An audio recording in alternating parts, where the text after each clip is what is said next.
कि बंगाल में 10 साल से तृणमूल कांग्रेस की सरकार ने बंगाल को पाताल तक नीचे ले जाने का काम किया है।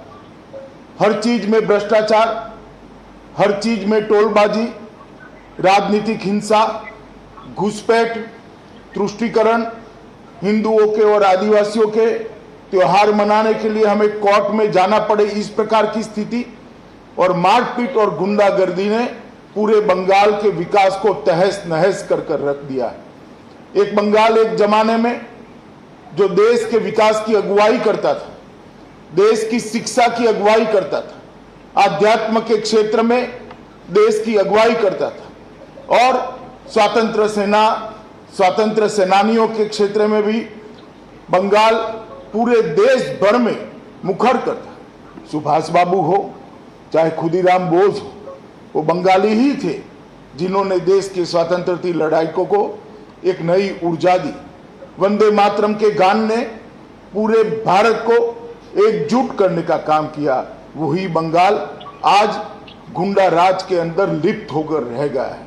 10 साल के दीदी के शासन में मोदी जी ने जो योजनाएं पहुंचाई, 115 से ज्यादा योजनाएं गरीबों के लिए, आदिवासियों के लिए, दलितों के लिए मोदी सरकार ने पहुंचाई है, वो योजनाएं आप तक नहीं पहुंच रही और इसका सबसे बड़ा हर्डल है, इसका सबसे बड़ा कोई रोड़ा है तो ये तृणमूल की सरकार है। मैं आज झारग्राम की इस रैली में हजारों की संख्या में उपस्थित सभी आदिवासी भाइयों को कहना चाहता हूं, आज एक संकल्प कर जाइए। हमारे विकास में जो सरकार आड़े आ रही है वो सरकार को हम हटाकर दम लेंगे। मित्रों, थोड़े ही दिनों में भारतीय जनता पार्टी का घोषणा पत्र आने वाला है। मैं आज आप सबको कुछ चीजें बताना चाहता हूं। भारतीय जनता पार्टी की सरकार बंगाल में बनने के बाद पंडित रघुनाथ मुर्मू ट्राइबल यूनिवर्सिटी हम झारग्राम के अंदर बनाएंगे, जो ट्राइबल बच्चों को उचित अवसर देगी और उनके जीवन को आगे बढ़ाने का काम करेगी। स्टैंड अप इंडिया की जो योजना मोदी जी लाए हैं, बनने वाली बंगाल सरकार स्टैंड अप योजना के लिए भी 100 करोड़ रुपया लगाकर लाखों आदिवासियों को आत्मनिर्भर बनने का मौका देगी।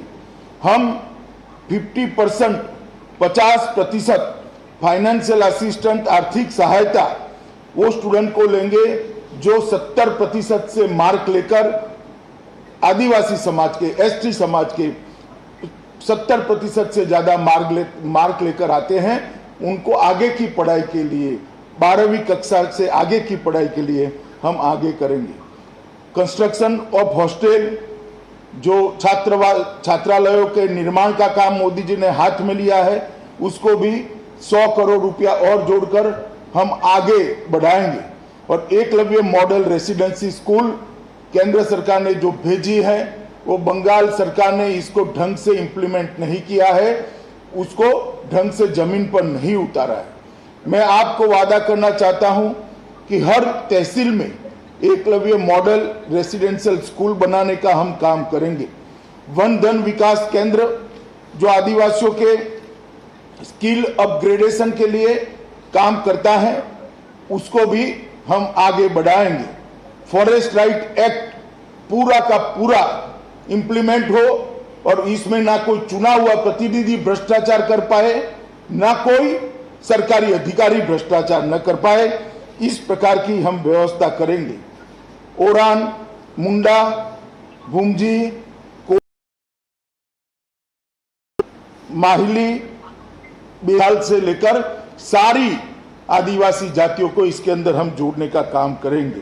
और जितने भी एसटी के मुकदमे होते हैं, इसमें फ्री लीगल एड, हम कानूनी सहायता फ्री ऑफ कॉस्ट देंगे। और सबसे बड़ी बात है कि हम ये सुनिश्चित करेंगे कि एसटी सर्टिफिकेट जो है वो भ्रष्टाचार के बगैर मिल जाए। मित्रों, आज मैं अंत में इतना ही कहना चाहता हूं कि सुखमय सतपथी, बकुल मुर्मू, संजीव महतो, श्रीमती सोनाली मुर्मू और पालन सोरेन को आप जंगी बहुमती से जिताइए और मोदी जी के नेतृत्व में भारतीय जनता पार्टी की सरकार बनाइए।